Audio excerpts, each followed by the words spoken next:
My grandma met the devil. Story time. So when grandma was in her late teens, she had a child out of wedlock, and this man abandoned her. So at this point, her parents were pushing her to get married to someone new. That's how it was back then. She's sitting in the old Chevy with her friend at a burger place when this really tall, dark, very attractive man walks up behind the car, stops, turns around, and comes back to her window and leans in. My grandma was very modest, but she openly admitted this was the most attractive man she had ever seen in her entire life. He didn't even look real. She didn't even think people could look this way because he was so perfect, so handsome. He was about 6'5", 6'6" tall. He had jet black hair, bright green eyes, big lips, and pretty white teeth. He was dressed in all black. Black coat, black shirt, black pants, and black shoes. So he leans down in the window and they start talking. He says his name is Sammy, he's new to town, and he's just trying to make some new friends. So my grandma and her friend, being the sweet, kind people they were, they invite him to come sit down and have a burger with them. He was very quiet and shy, but he only talked to her. He didn't say 2 words to her friend, so she thought maybe he liked her. And they'd ride off and ride around town all night, just talking and hanging out. Here's where it starts to get weird. Grandma said when she went to drop him off, she asked him, "Where do you stay?" He said, "Well, I don't have a home, I just came to town." She said, "Well, where do you want me to take you?" And he had her drop him off at the graveyard. He was like, "I don't know that I really want to go out there, because that's just a scary place, even in the daylight." He was like, "Well, just take me to the end of the road." So she drops him off at the big gate. Now, she did not tell this man where she lived, but the next day around 12 o'clock, he comes walking up the driveway, and her mom's sitting there on the porch, shelling butter beans, and she's like, "Hey, there's some tall guy walking up the driveway." Her mom's like, "Oh, that's Sammy, the man I met last night." So by now, her friend and her mother have both seen this man. He's real. But most importantly, he was dressed in all black. So Sammy walks up where grandma, her mom, and the little toddler are sitting on the porch shelling butter beans, and Sammy asks grandma out on a date. So my grandma looks over at her mom, and her mom's like, "Yeah, go ahead, I'll watch the baby." Remember, he came up walking, but now they're driving in her car. So he tells grandma along the way that he's made a little picnic out in the graveyard. And grandma, being the kind person that she was, didn't want to be disrespectful or ungrateful, so she agreed to go. They go out to the graveyard where she sees there is no picnic. He lied. There's no blanket, no food, no nothing. And now he's asking her all these personal questions, mainly about her faith and personal belief. He starts talking about religion. Do you go to church? What do you believe in? And then he starts debating with her a little bit about Christianity. Grandma always admitted she was never a perfect Christian. She sinned a lot. She made a lot of mistakes. But grandma, being a faith warrior that she was, you could not dilute her faith. Like, she would fight you all day long about her God. She wouldn't push it on you, but if you debated her, she would defend it. Then Sammy asked grandma, "Were you in love with the man you had that child by?" Grandma said, "Oh yeah, I thought we were going to get married. I fell head over heels for him." And Sammy said, "I know when you're lying." It really freaked her out, though, that he called her out on it like that. She could just see something in his eyes, like he knew she wasn't telling the truth, so she admitted, "No, I wasn't in love with him." The truth that everybody didn't know was grandma and the baby daddy didn't even know each other. They had like a 1 or 2 night stand, got pregnant, and then because they didn't want to look bad, they told everybody they met, fell in love, were going to get married, and then the man abandoned her because he got cold feet. Sammy says, "But you weren't going to marry him either. He wasn't the only one with cold feet, was he?" Grandma was like, "Wait, we're the only 2 people who know what happened. How do you know that?" And Sammy loudly says, "I know everything." Then he tells her, "I want you to come be with me." He said, "You leave your child behind. It's just going to be you and me forever." And grandma says, "Leave my child? I would never leave my child for anyone." And he says, "Yes, you would. You will for me." He said, "I know for a fact you would leave your child and your whole family to be with me." Grandma responds, "No, hell I wouldn't. I would never leave my child for anyone." But mentally, in her mind, she admits she would. Like, there's a weird little feeling in her mind that says she would leave her child because it feels like he's persuading her to think or feel that way. Trigger warning. Then he tells her he wants to know that she'll do anything for him, even if that means unaliving people, and he'll give her whatever her heart desires. And now she's terrified. Something was telling her, "You're dealing with something very serious here, like a serial killer, a demon, something's going on, and it's not good. You better get the fuck out of here." So she jumps up to leave, and then he pulls her back down and says, "You can't leave until we're finished. You have to say yes or no." He says, "I know you need a partner and a father for your child." She said, "You said if we were together, I'd be abandoning my child." He said, "Well, that would be a stipulation of the deal." She said, "It sounds like you're trying to trick me." He said, "Well, some people do call me a trickster." He said, "All you have to do is agree to be with me. Just say the word yes, say it." She said, "No, I'm not making a deal, no." And then she starts thinking about the story her great-grandmother used to tell her about the man in black. So the man in black story dates back as far as we can remember, all throughout the southern states. And it's a very attractive man who dresses in all black and targets female victims of all ages, asking them to do his bidding or trying to make a deal. They call him a trickster for a reason because his deals never end well, never, and people believe that he's actually trying to take souls. So she used to wear this pendant that her mom gave her. It wasn't a cross, it was something else. So she grabs it and starts mentally praying, "Please don't let nothing happen to me or my child. Please protect us," because she's starting to freak out. She's scared. He backed up and said, "You're never going to agree to it, are you?" And she said, "No, you should know that if you know everything." So he stands up, looks down at her, and she said his pupils got so big his eyes looked black, like they were almost solid black. He said, "Too bad we couldn't make make a deal, but I will see you again in a few years. She said, no, you won't. He said, yes, I will. And then he disappeared as he walked behind the graves. She got so scared, her hands were shaking, her palms were sweating, almost about to throw up. So she got in the car and headed home. The whole way home, she kept thinking she was mentally breaking down. Like, was he even real? Did this happen? And then when she gets home, her mom says, well, how did the date go with Sammy? And she's like, so he is real. You did see him. And her mom was like, yeah, where is he? What happened? And then she tells her mom, and her mom was like, holy shit. So her mom, being the religious fanatic that she was, takes grandma and the baby down to the river and has the preacher baptize them all over again because she thinks the devil's after them. Grandma said she don't know if he was a psycho, a serial killer, or a demon, but what she does know is he's real and he was there. And what's crazy, he was right. She saw him again 10 years later and he hadn't aged a bit. He came to her at her lowest point when her current husband was abusing her and her children. If you want to hear about that, I'll make a part 2. Story time on why you should be really careful about who you're dating.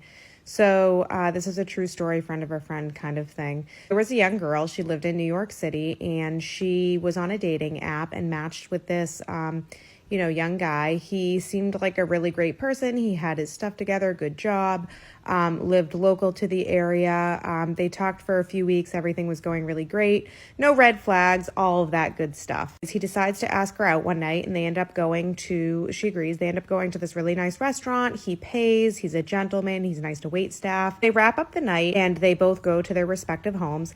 And after she gets settled at her apartment, she gets text from him saying that he lost his key, and he's trying to get a hold of his roommate. His roommate isn't home, but his roommate is also not answering. So he's kind of like stuck outside of his apartment. Just sort of like telling her that. And she just kind of figures, all right, I'll invite you over. So, maybe give him a little bit of time to figure out what's going on, either find his key or get in contact with his roommate. So he comes over to her apartment and they have, a really nice chat. They sit on the couch. Finally, she decides that she's going to go to bed. She doesn't know why, but she goes into her own bedroom, which has a door, and she ends up locking it. And it's just one of those things that she felt like she needed to do, which I totally get. New people in your space. Sometimes it's nice to just be extra cautious. So she goes to her bedroom, she locks the door, and he's sleeping on the couch. Around 3 a.m, she wakes up to a knocking on her door. It's her date. And he asks her if she has a cell phone charger because his cell phone is dead and he needs to charge it. This is the part where it gets really crazy. So she tells him that she has one and it's on the kitchen counter. And she just tells him this through the door. She doesn't get up. She doesn't unlock the door. She doesn't go and find it for him. And I'm thinking to myself, if this was me, I would totally get up and grab it for the person and give it to them and then be like, all right, anything else? Good night. He says thank you. He goes, he grabs the charger, whatever. She doesn't know. She just goes right back to sleep. A few minutes later, he knocks on the door again. He said it's not working. And does she have one in her room? At this point, she's thinking that there's something up. She decides to call the police, which, once again, good for you, girl, for having the instinct to connect with the police. The police show up to the apartment. They knock on the door. She hears some commotion going on. And then she gets a knock on her bedroom door, because mind you, she hasn't come out this entire time. And it's a police officer. And he said, we've cleared the apartment. We have him in custody. We really need you to come out of your room so you can take a look at your apartment.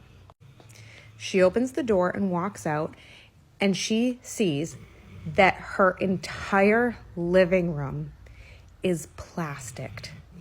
And there is a set of power tools sitting on the floor. This girl, because of her instinct to not open the door to a weird request for a phone charger in the middle of the night, saved her. Before you decide to take someone home or let them stay at your place, think twice about it. Never thought I'd be scared of a knock-knock joke, that's for sure. But after listening to this story last night, I had to go to the restroom, and the whole time I'm in the restroom, I'm like, no one better knock on my door right now. No one better knock on my door. So the guy gets woken up by his girlfriend saying, knock, knock. He looks at the time, and it is 3:27 in the morning, and he is so confused. So he's like, what are you doing? Why are you waking me up saying knock, knock? And her response to all of that is, knock, knock. And he's like, what the fuck? Like, we're asleep. Why are you waking me up trying to get me to play this little game with you by saying knock knock? And his girlfriend's like, just answer me. And she goes, knock knock. And he's like giving up, so he's like, fine, who's there? And she says, it's not me, don't open the door. Turns around and goes back to sleep, and he stays there like, what the fuck? So he ends up going to bed still, and the following morning he wanted to ask her why she did that, and it almost seemed like she was trying to ignore his question, but she ends up telling him, oh, it's just a little prank that I thought of, and like she leaves to work. Like she was trying everything to avoid the question for whatever reason. So they both go to work, they have dinner, and they go to bed, and again he gets woken up by her saying, knock knock. He looks at the clock and it's 3:27 in the morning, and he looks at her and says, you already told me this was a prank, why are you doing this again? Let's just go back to sleep. And the only thing she responds to him with is, knock knock. So he's irritated and he's like, what is the point of this? What are you doing? Like, just tell me what's the end game. All she says is, just answer, knock knock. And he's like, fine, who's there? And she goes, it's not me, don't open the door. She turns around and goes back to bed. So at this point, the boyfriend is angry because he's like, why is she waking us up over a stupid prank or joke or a game when we both have to work the next day? So that morning when they woke up to go to work, he was like, you need to tell me why you're doing this. And she wasn't going to leave the door like she did the first night, not really giving him a real answer. So he's like, you need to tell me why. What's the end game? What are you doing? However, she gives him the same answer. It's just a game. It's just a game. Like, and he's like, why? And she's like, it's a game. And she just like leaves the house. So as you can imagine, they come home, have dinner, go to sleep, and again she wakes him up at 3:27 in the morning, but this time he's not answering. He's like, why are you doing this? What is the end game? And she goes, just answer, knock knock, just answer. And he's like, no. And she's like, answer, knock knock, answer. And he's like, I'm not answering, why are you doing this? So he's like, you know you're causing a problem in our relationship. This isn't a joke anymore. You're waking me up in the middle of the night when we both have to go to work. So no, I don't want to play your game. Why are you doing this? You're like creating issues in our relationship. And she's still like, answer, please, answer, knock knock. So he ends up saying, who the fuck is it? Like, who the fuck is at that door? And she goes, it's not me, don't open the door. She turns around and goes to sleep. So morning comes around and he wants to have a serious conversation with her. So he tells her, I don't know how or what kind of conversation I need to have with you to let you know that it's really messed up that you keep waking us up in the middle of the night and it's creating a big problem. And this time she was like apologetic. She's like, I'm sorry, I don't mean to do it. I just thought it was a game. He's angry with that answer because it makes no fucking sense where you keep doing this to him, you know what I mean? So he storms out. He goes to work and all day she's sending him text messages like, I'm sorry, and she's calling him, he's not answering. He's ignoring everything. He mentions that the last text that she sends him is like, I'm so sorry, I know that sleep is important, I promise this is not gonna happen again, please forgive me. But the boyfriend kind of starts feeling bad because they had never argued like this before, so for him to ignore her calls or texts made him feel a little bit guilty. So he's like, okay, well, I'm gonna forgive her and I'm gonna make her dinner because I don't want this to be like the end of us. So he goes home, he makes her dinner, they eat together, and they go to bed. This time he gets woken up again with a knock knock. He glances at the clock and it's 3:27 in the morning, and he says that he wants to get up and just scream at the top of his lungs. Like he wants to grab everything in that room and just fucking break it apart. So he says that he turns to look at his girlfriend that's probably next to him, like say knock knock, but instead she's standing on the bed looking down at him with the craziest smile saying knock knock. The way he describes this smile, I don't know if you guys ever seen that movie, oh my god, the movie Smile, okay, where it's like extended and it looks freaky. He's like, the smile was very off-putting. It was not like her normal smile. So as he's looking up at her with that weird fucking smile, he says, what are you doing? And in between that smiley face, she's telling him, knock knock.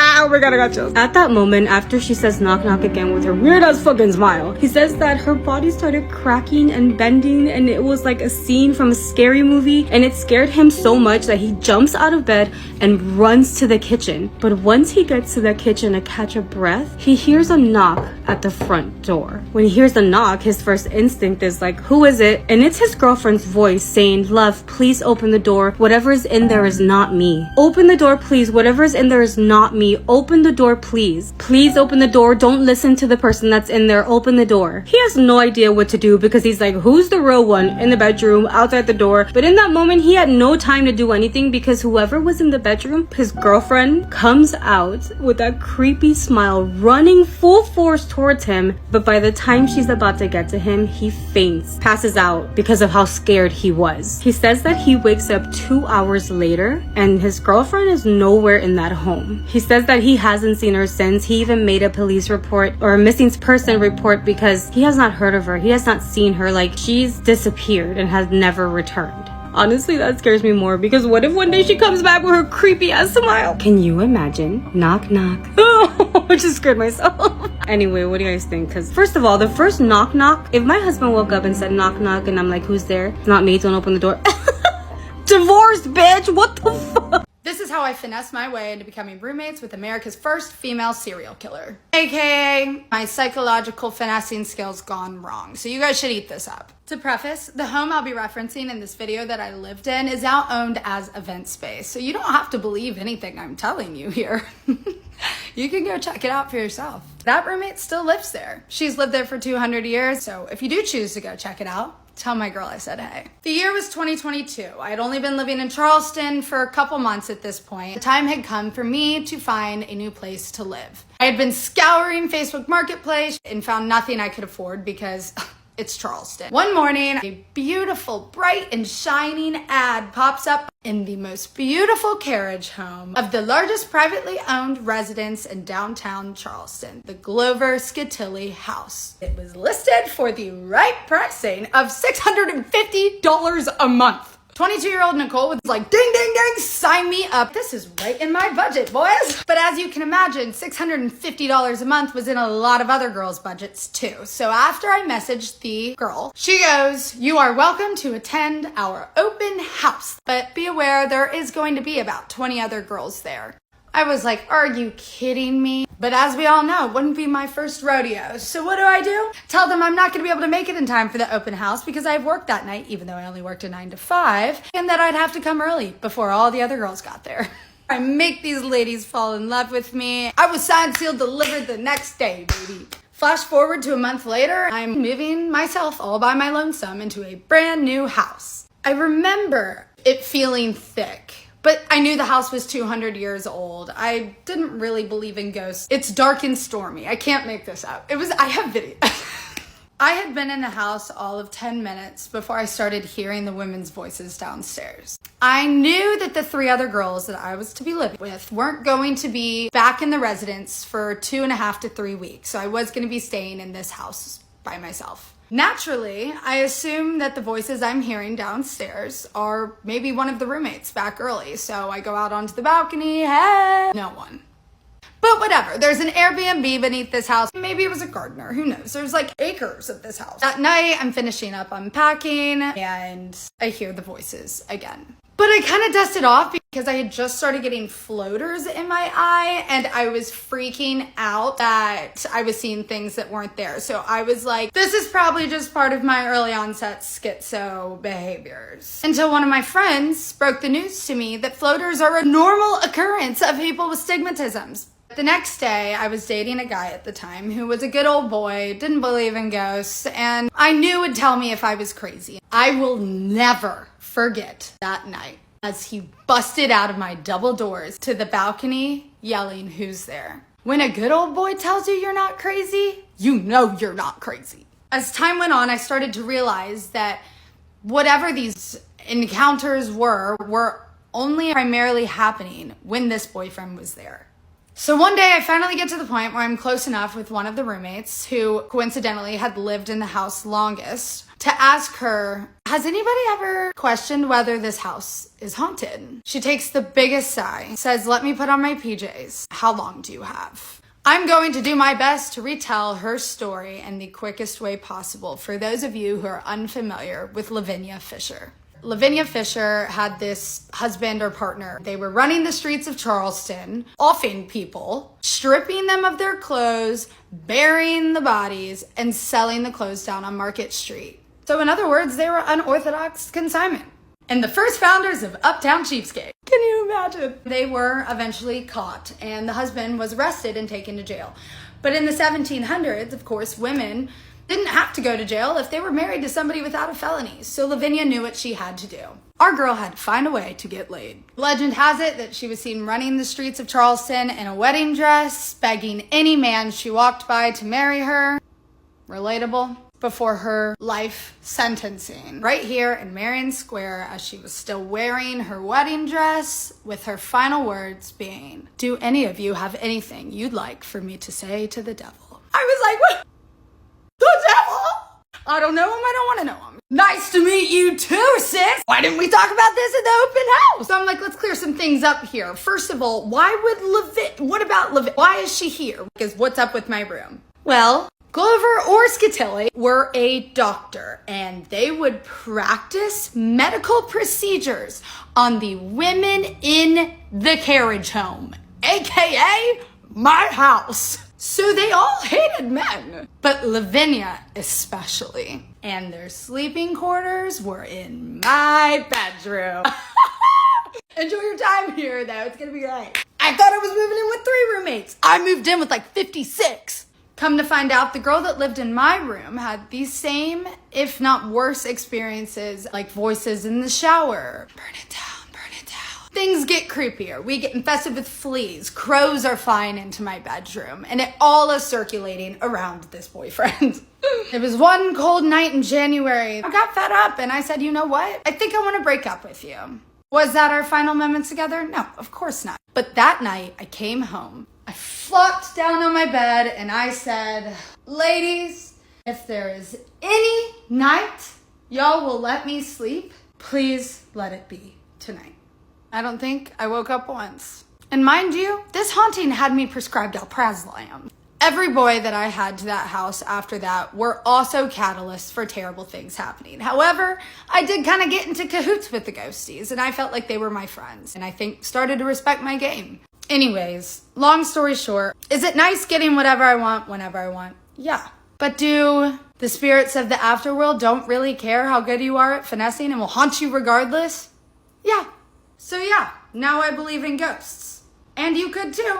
And this is not promotional for that house. I don't know what they're planning to do in there, but that is not their crib. It's theirs. 'Tis the season, ladies. It's spoopy time. 6 years old now. My father died at 7.5. I don't want to live in a hole anymore. I dated a ghost for 6 months, and even after I found out he was a ghost, I was still in love with him and willing to continue the relationship. I know this is hard to believe, but we have ghosts walking around this planet with us. Especially in Nigeria, there are a lot of ghosts that have died and they didn't rest well. Well, let's call him Ebuka. Ebuka used to live in a very lonely street, and that was the street to my lesson. So every time I'm passing that street, you would either find nobody or just one person walking across that same road. So I always see Ebuka around. And at the time, I used to go for that, it was my jam lesson that period. So I used to go for that jam lesson around 6 and come back around 4. Within that period, that's when I'll always see Ebuka. Ebuka will be the first to say hi to me. Ebuka will be the last to say bye to me when I'm going back home. And that continued for a long time until eventually Ebuka told me he liked me. So, what was next? We started the relationship. To be honest, there were a lot of things about him that suggested that he was a ghost, but I wasn't even thinking in that direction. And again, my church, we don't believe in ghosts. We believe that once somebody dies, that's the end, nothing else. After my jam lesson sometimes, I would go to Ebuka's house. Ebuka did not have a single picture in his house. Ebuka never used to talk about any family or any friends. In fact, if me and Ebuka were walking on the road, I was the only one people were talking to. And sometimes I'm like, what is happening? Are these people blind? You know how girls will see you as another lady with a man, and later they come and gist you that, hey, what you they do? And that was like the age I was in. I was still in secondary school. Sometimes my neighbor will be on the road walking, and I will see some of my classmates. None of them will look me in a suspicious manner. Nobody will come and say, Precious, what do they do with man? I used to even fear let my parents not see me with a man. He would always tell me, don't worry, don't worry, don't worry, don't worry. Nothing is happening, nothing is happening. Ebuka looked like someone in his early 30s then. I know, sounds like child abuse, but he looked like someone in his early 30s then. Ebuka never kissed me for one day. Ebuka never hugged me for one day. He would tell me that he does not want to take advantage of me, that he's waiting for me to clock 18 because I was around 17 and few months then. He never did any of that with me because he said he was waiting for me to clock 18. I never knew that he had reasons why he wasn't doing this. Ebuka did not used to snap any picture with me. And it's not like I had like a big phone. I was using a Nokia C3. That was like the phone raining that time, and my elder sister got it for me. So you know how with the small tiny screen, I would be excited to want to take pictures with my boyfriend, Ebuka was nothing. That he wasn't even of that life. Whenever I bring the phone, guy, let's take pictures, he'll run away. Do you understand? Ebuka was older. Ebuka did not used to go to work. Ebuka was very, like, when you enter Ebuka's house, it will be giving mortuary vibe, mortuary standard, very quiet. He didn't have a lot of things. Guys, I think I'm getting scared. He'll be making statements like, I came to this earth for a mission. I'm on a mission. I'm on a mission. I will soon go back. I say, you soon go back. Go back where? Go back where? Strange, strange statements. I'll soon go back. My work will soon be done. Things like that. I'm like, what do you mean by your work will soon be done? Ebuka was very, very mysterious. One very good afternoon, I was in front of Ebuka's house on my way to the jam lesson. And guess who I saw coming back from work? My mother. I saw my mom approaching. I could not even hide. Like, this was my mom, this was me. Immediately, I said, good afternoon, ma. I just knew I was going to die. My mom was like, what are you doing here? I said, I'm going to jam lesson. Then why are you standing at a spot? Because I was talking to Ebuka in front of his house on that lonely road. I said, hey, I'm going now, I'm going now. She said, okay. So I'm like, okay, this is weird. My mom did not shout at me. I'm like, okay, maybe when I get home, I was already prepared for what will happen. She's going to tell my dad he was going to kill me. So I could not concentrate all through that lesson. When I got home, my mom did not say anything. I even had to now meet her. Mommy, hope you're not angry. Oh, I can explain. Oh, he's just my friend. I was sounding like somebody that was mad. My mom was like, what are you talking about? I said, yes, now when you saw me on the road with that brother that was talking to, he's just my friend, oh, nothing, oh, this one you're not talking about it, oh, hope you don't have it at the back. I was like, I did not see you with anybody. Guys, I kid you not. I was standing and having a conversation with Ebuka. I started asking my mom, you don't see me, you didn't see me. You didn't see, because it was even a different case. If there was a shade covering him, we were in the middle of the road. We were talking, close proximity. You know that compromising position that you... My mom said she did not see me. I told my mom that this, my friend that lives there. I started telling her everything because I was scared. My mom was like, let us go to his house. I said, mommy, please, I'm not telling you so that we'll go to the house. I was fidgeting. Guys, I was shaking. My mom said, wear your clothes. Let us go now. Guys, that is how my mom followed me. When we got to Ebuka's house, there was a big padlock in front of the house. I did not believe in ghosts until Monday night. My whole life, I just have never, I'm just naturally skeptic about like the good spirits and the bad spirits. Like I have a hard time believing in anything, you know? My husband believes in everything. So, you know, he's claimed to have spirits visit him throughout his life, you know, and things like that. But I have just always been like, okay, yeah, I believe that you believe you saw that. But then, like, you know, I don't know. I have a hard time with that. Monday night, though, I was laying in bed. My bed faces the door, which was open, and then there's the hallway, which is just a wall. Okay, so my husband was playing video games, and sometimes he comes up and checks on me, and then he goes back down. So I see a shadow of what I had no reason other than to believe that was him come check on me and leave. So I called him and I was like, hey, can you come back upstairs? I want to talk to you for a second. And then he was like, oh, no, I'm in the basement. What do you mean? I was never upstairs. And I was like, oh, okay. Someone's in the house. Come upstairs. Grab your weapon and come upstairs. So he runs upstairs with his weapon. We're looking around the house. This is all happening very quickly. There's nowhere that anyone could have gone in that amount of time or we wouldn't have found them. So, I mean, at this point, I'm not thinking anything paranormal still. I'm just thinking like someone's in my house. So I'm checking on my babies. I looked everywhere in my kids' rooms. My daughter was asleep on my floor because she wasn't feeling good. So I looked in my room. Everything was good. There was no one there.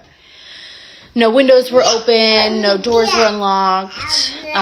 So we go downstairs. We kind of start talking about it. He's already convinced himself that it's paranormal. So he's called his family members that have also seen paranormal things in their lifetime. And he's talked to them. And we go upstairs and we see like where the light was, and I'm like, okay, something else had to have happened. Like something else could have cast that shadow. Like maybe there was a bug fly in front of the light or something. Like let's just mess around with the light, see what could have caused a shadow. The only way that I found that could have cast a shadow the way that it would have had to have been a very, very tall person to cast from where I saw on the wall all the way down. And it would have had to have been standing in the nursery doorway. So I think that's weird, but I'm still, I'm not going to that place. Like, it just, okay, I kind of am now, I guess. I should be honest. I kind of am thinking about it, but not like I'm still in denial. Yeah. So I'm looking around. We don't see anything. I don't have, like, a bad feeling or anything. I feel pretty neutral. People say, like, that you can feel evil energy. I don't know, but I didn't feel anything. So, I was downstairs, kind of just, like, looking around. And then my husband went into the nursery, starts yelling, get the babies. So he picks up what happened was he saw the spirit that he had seen throughout his childhood standing above our daughter in her crib. And so we were out of that house in 20 seconds in the car on the way to my mom's house. Like, that's just, we were gone. We were not risking anything. I'm a skeptic, but I'm not stupid. I'm getting out of there. So then we have animals. So we had to go back in the morning to go feed our animals. He went with my dad. My dad went to go, check things out. I stayed at my mom's house with my babies. They came back. They were like, nothing's weird. We didn't feel anything. All good. So now I'm not worried. We went back at night to feed the animals dinner. We're like, okay, we're going to stay at the house one more time just because, we're still like a little freaked out of what it could have been because I know what I saw. I know that someone was there. Like, I don't know. I know that I saw something. So I'm still a little freaked out. So I go over there with my husband to feed the dog, but I'm not even worried. So I open the door, not even scared. And every cabinet and every drawer in my kitchen was wide open. My husband didn't leave it that way. My dad said that they were all closed when they left.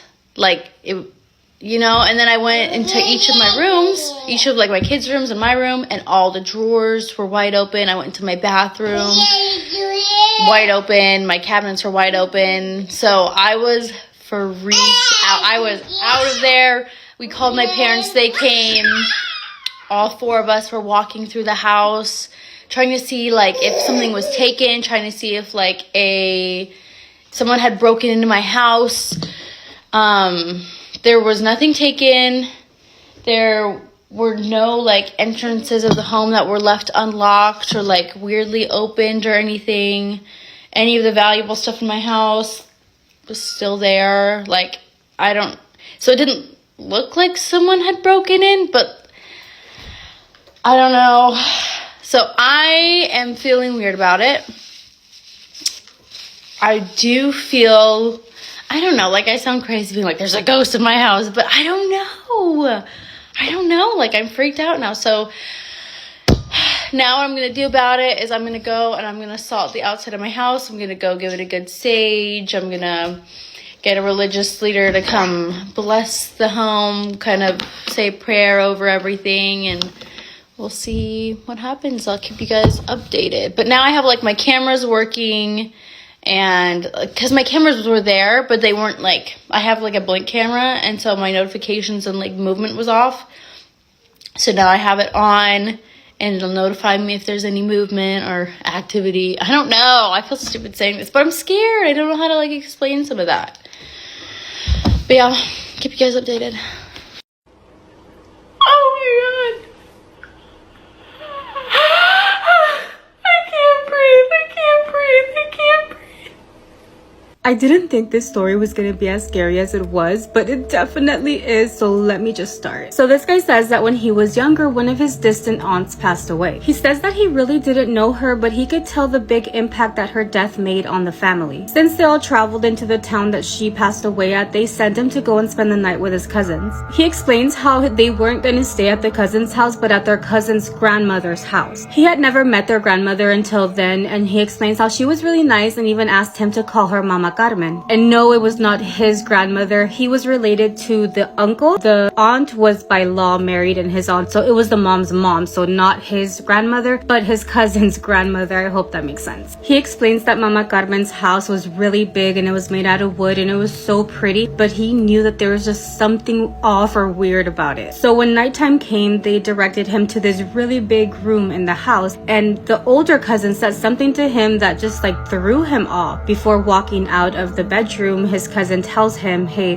whatever you do, just don't respond to them. And he was like, what? What do you mean? And the cousin tells him, just don't respond to the voices. Don't respond to the thing that's gonna talk to you from under the bed. Bitch, if you think I was about to stay there, I'm gonna go wherever you're going after that, cause what the hell? However, he knew his cousins and how much they play around and all the pranks they've done on him in the past. So he was just like, ugh, this is another prank, so whatever, yeah, I won't listen to the voices. He also admits that when his cousins would stay at his house, he would also scare them, so obviously he just thought this was a joke. So he ends up falling asleep and then wakes up to a voice calling him by his name.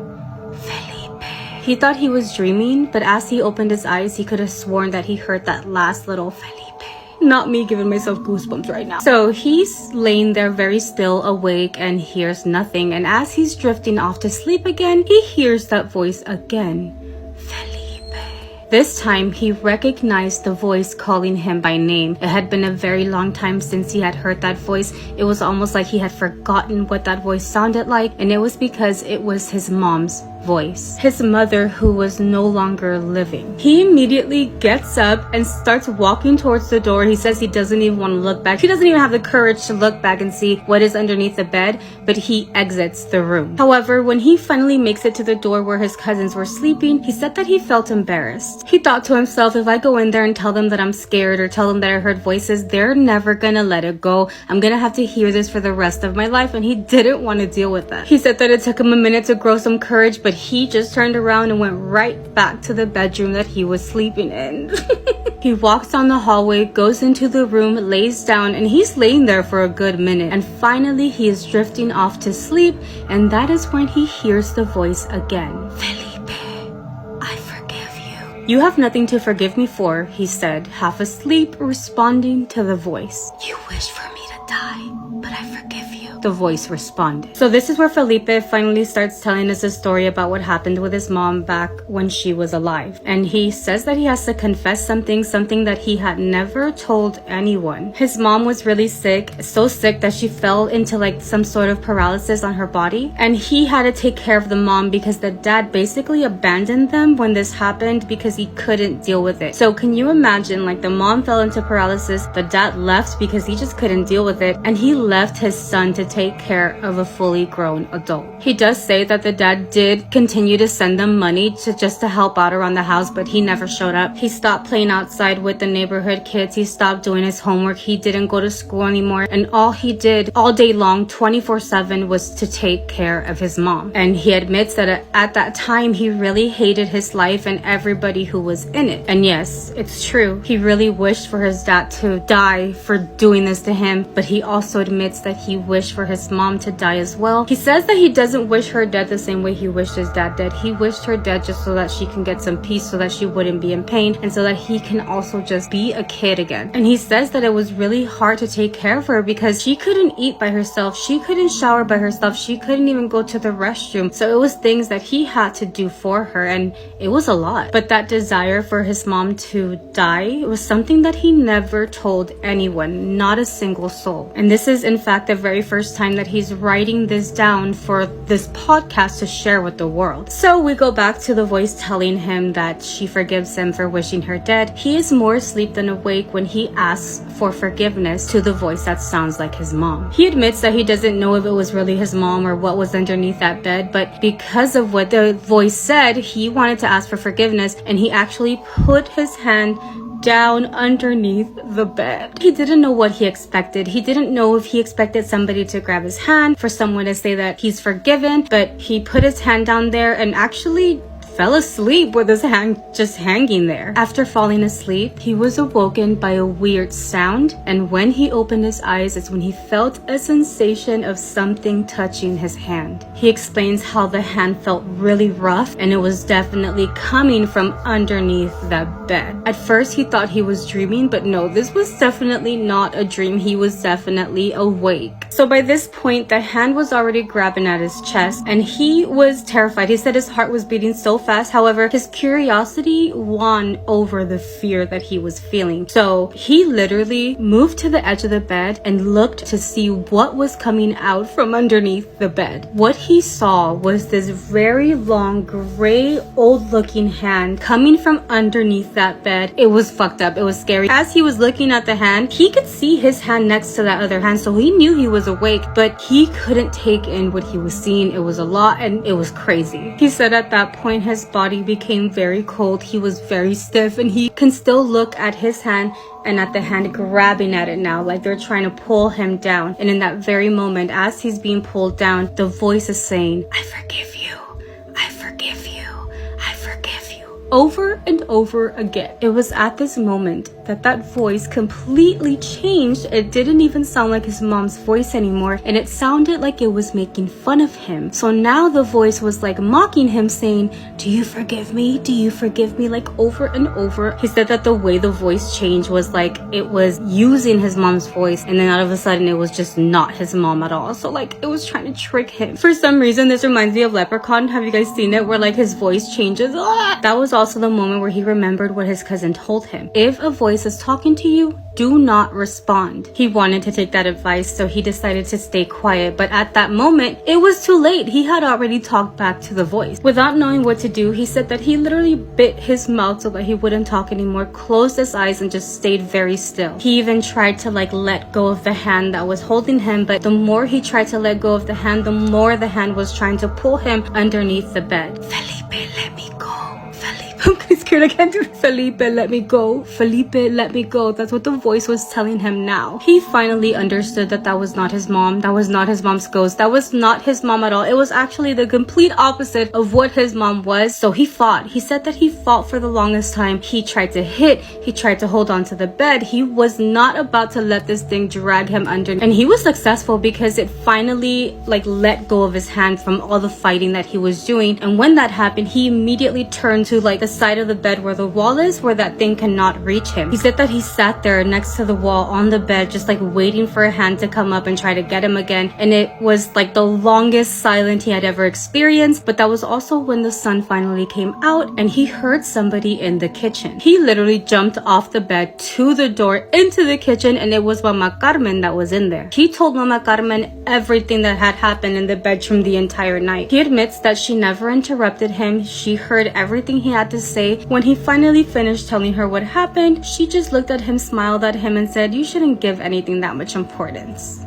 That surely it was a hallucination or he was dreaming. That maybe it was because of him going to the cemetery and funerals because of that aunt that passed away that might have caused him to hallucinate or have these types of dreams. She also asked him not to pay attention or to listen to his cousins because they're little scaredy cats and they also love scaring people but were scared as well. She told Felipe that they used to sleep in that bedroom and then didn't want to sleep in that bedroom anymore, so maybe they made it up so that no one could sleep in there.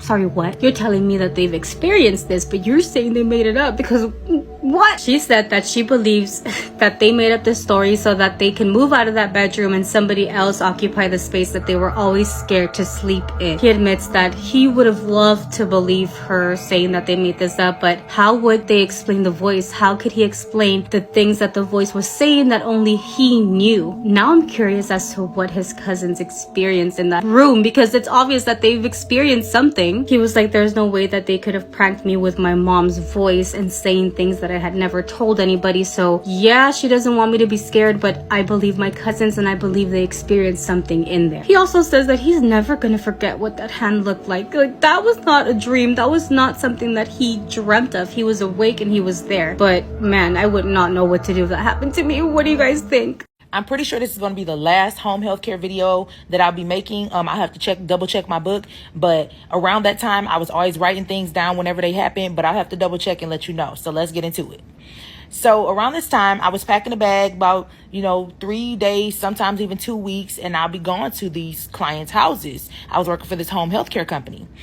And so I packed the bag for the 24th, 25th, and 26th of December, and I was at this woman's house. Now, I had already been to her house months before. I had been there consistently for months, and nothing ever happened in her house. So here we are. This is a small house. We're up in the living room and we're dancing. She likes to dance. And so we're up there dancing, having a ball. And I noticed a lot of new decoration. I'm like, oh, you've been decorating? She's like, yeah, the other girl, whenever she's on shift, she helps me decorate. I'm like, cool. The doorbell rings. I go to the doorbell. I go to the door. I open the door and it was my coworker, the woman that she was just talking about. And she brought this chair. And I'm like, you brought a chair? She was like, yeah, it's adding to our decoration. This is something that we like doing together. I'm like, okay, cool. That was sweet. So she brings the chair in. When she brought the chair in, she set it all the way at the end of the hall. And it had this painting that was over it. So I'm like, okay, that's sweet. So we continue our stuff. The lady leaves. We continue dancing. And then the woman wants to get in bed. So I put her in bed. Fast forward to after I put her in bed, I put the motion sensors down just in case she gets up. So the motion sensors started going crazy. And I looked at the camera and she's laying in bed. She's knocked out. So finally I stand up, and when I stand up to go check and peek my head around the corner, there's this dark figure sitting in the chair that my coworker had just brought into the house. Can't make out if it's a man or a woman just yet, but it was a very dark figure, and I heard stomping, but it didn't sound like feet. And then I look over and it has like this cane in its hand, just stomping it on the ground, on the floor. So finally I get up, I run over to my duffel bag, and I get my Bible out, and I get to praying. And it's just sitting there looking at me like, and I said, so you just not gonna go? Like, you just not gonna leave? So then once I started to get aggravated and I started to really be really forceful with the words from the Bible, that's when it stood up and it walked into the bathroom, and then it walked back out. But when it walked back out the bathroom, it did this high jump in the air. Like, okay, what was that about? After it did that little high jump, that weird thing, it disappeared from in front of me. But I heard the motion sensor, so I walked over to the camera. And when I walked over to the camera, I see his face. Yes, it was a he in the camera, and he's pointing at my client. So, of course, I'm aggravated. I go back there and I flick the lights on. I didn't care if she was asleep. I was just worried because I know you ain't here for her. Not right now. Not right now. So then fast forward, I played it off to the woman like, oh, do you have to use the bathroom? I'm so sorry that I flicked the light on like that. And so she's like, oh, no, I'm okay. So she lays back down. Once I go back out to the living room, I get to praying. I get to drawing crosses over all the doors, over all the windows. But next thing you know, I feel something walk behind me. And when I felt it, I turned around and he's right here in my face, right here in my face. I almost dropped to the floor, y'all, but I couldn't do it because then he'd be thinking that he had one up on me. So that entire night, he would just randomly pop up in my face. He would randomly pop up on the sofa, or he would be sitting in that chair that my coworker brought. Now, this is the scariest part. The scariest part is the fact that right after he left up out of my client's room, I could hear her gasping for air like she needed me. And so I ran in there and I sat her up on the edge of the bed and I'm like, are you okay? And she said that she's I'm not ready to go yet. I'm not ready to go. Now, all this time, she's never talked like this. And so I'm just like, you ain't got to go yet if you don't want to. I think what made me more nervous about it is the fact that it was a dark figure that came to collect her. At that point, I was just like, do you want to pray with me? We had never prayed together before, but in that moment, she wanted to pray. So we prayed, right? So fast forward to while we're praying, he just sat down. Like, I wait. So I think that scared me too, because what has this woman done in her life that is so terrible to have a dark figure come to collect her and take her somewhere, and not even a prayer can stop it, can stop her from going with him. Now, here's the even scarier part.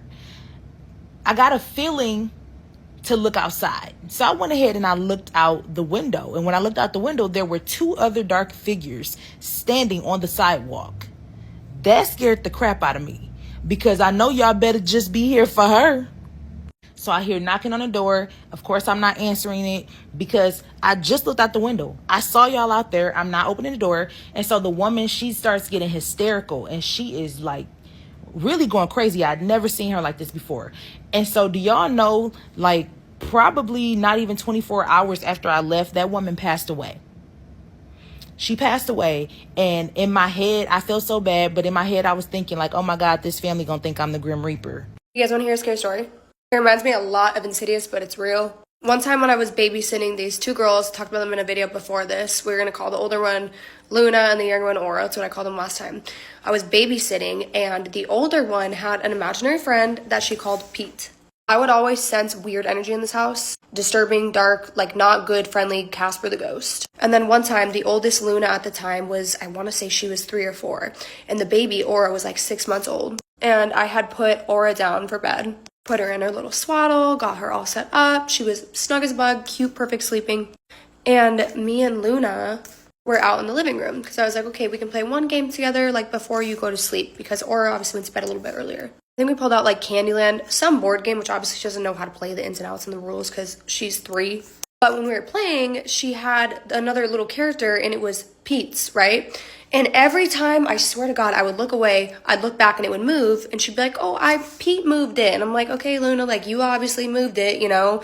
Like, she's 3, and I know she's just like, you know, she doesn't know how to play the game. Now I know it was literally this dark spirit that was moving it, but stay with me. I'm like, okay, Luna, sure. And then out of nowhere, we're playing, and the TV was on in the background, excuse me. And Luna goes, I love this song. And I'm like listening. I'm like, what song, baby? Like, I don't hear any music. And she said, oh, the song that Pete is singing to me. She said, it's a song that my daddy plays on his guitar because their dad played guitar, I guess. Like, I'd always see the guitar.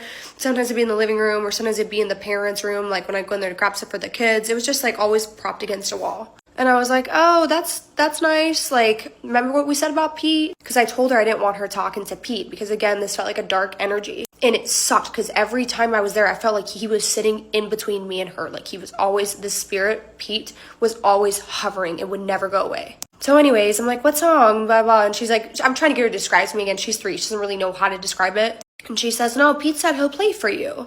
And I said, no, that's okay. Like, want anything to do with it? She said, no, he'll play for you. Just hold on. So I ignore it and we start playing this game again. Just moving little pieces across the board. And all of a sudden I hear the strum of a guitar. Just a solo strum, like an off chord.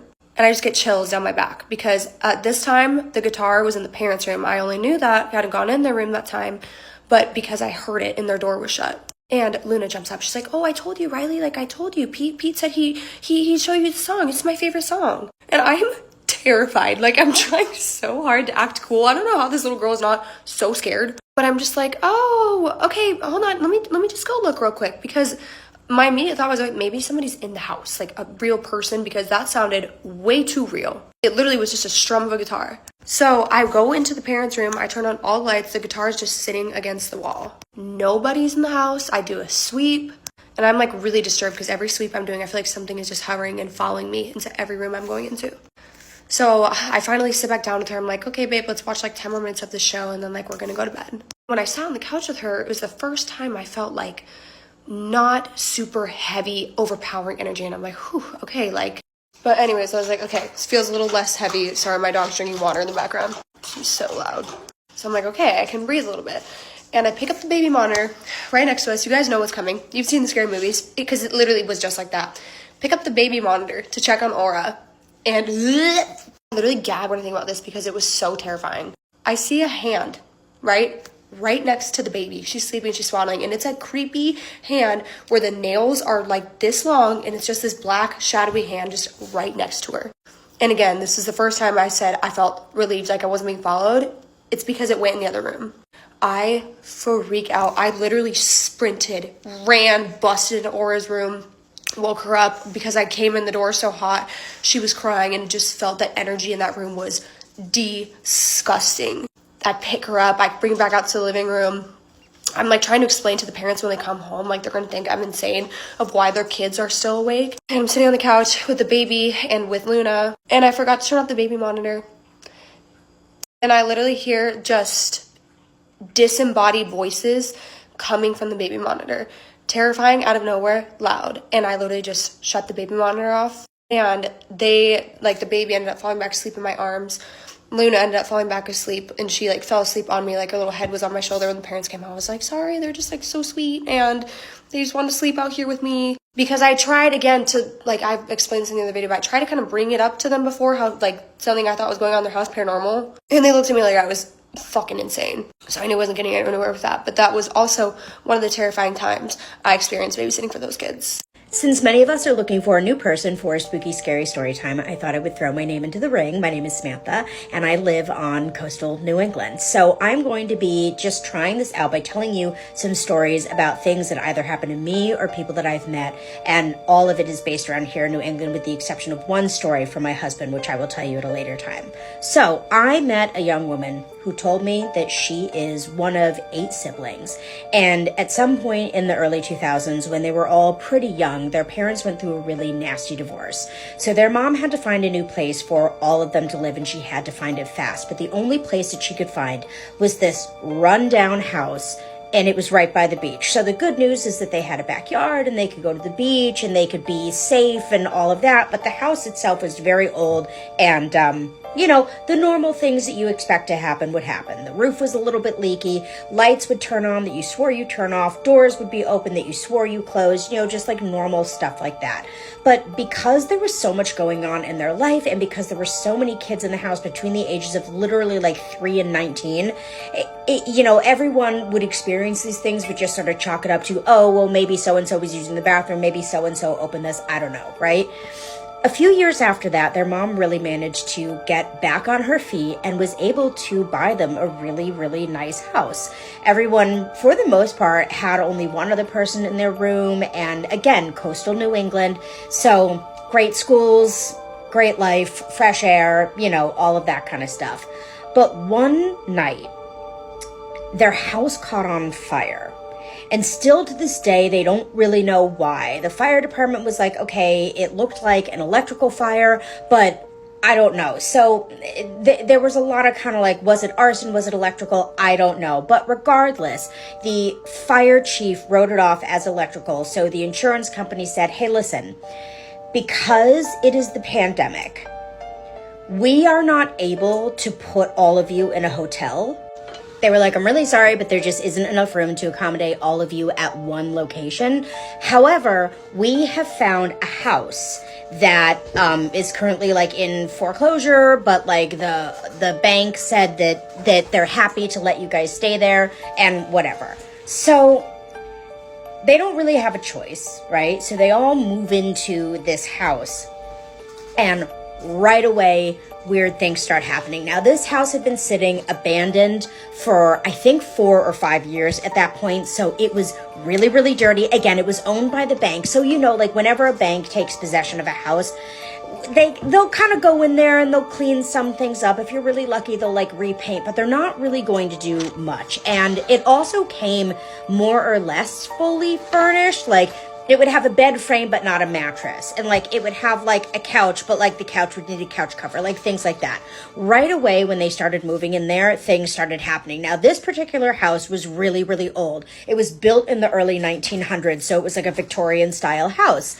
And at that point, like the older kids, you know, they had found their own accommodation. So it was just the 6 kids and the mom. Right away, things started happening very similar to the other house they were in. Doors opening that you swore you closed, cabinet doors opening, pots and pans being moved around, lights turning on and off, you know, like stuff like that. But the creepiest thing about this house was that there was a phone on the wall. Now, in a lot of old homes here in New England, and actually my childhood home growing up had one of these, they have these like old phones that were like connected directly to another house. So like, for example, if there was a main house, there would also be a phone in the stable as well as the carriage house, so that the family could call down and order the, you know, the carriage or whatever, right? So it was just this old phone from the early, like, it was like 1915 or something like that. It absolutely was not hooked up to the wall or anything. At that point, it was just ornamental, but they kept it in there for whatever reason. So one night, my friend was home and it was just her mom, and her little brother. And all of a sudden, wouldn't you know it, that phone rang. How is that possible? I don't know. So they're screaming, they're watching it, they ignore it. Then all of a sudden, their cell phone starts ringing. So they're looking and there's no number. It doesn't even say no caller ID. It just says incoming call. That was it. Then it stops and then the house line ran again. Now at this point, her mom got up and went over to the wall, was like looking at the wires and everything. And it literally was like one of the old phones that has like just like the earpiece and then the microphone was actually like on the phone. You know what I mean? So she's like picking it up and the earpiece wasn't even connected. And like the wire was cut. There is no reason for that phone to ring. Well, they moved out of there pretty fast. They were able to find some friends that would take in a few kids here, a few kids there, the mom here, the daughter here, and whatever. And now everyone is safely back on their feet. But it begs the question, did something follow them from that beach home or even from their own original home? Or was this something that was just unique to that house and they, across 3 different properties, experienced this kind of paranormal activity? Let me know what you think in the comments.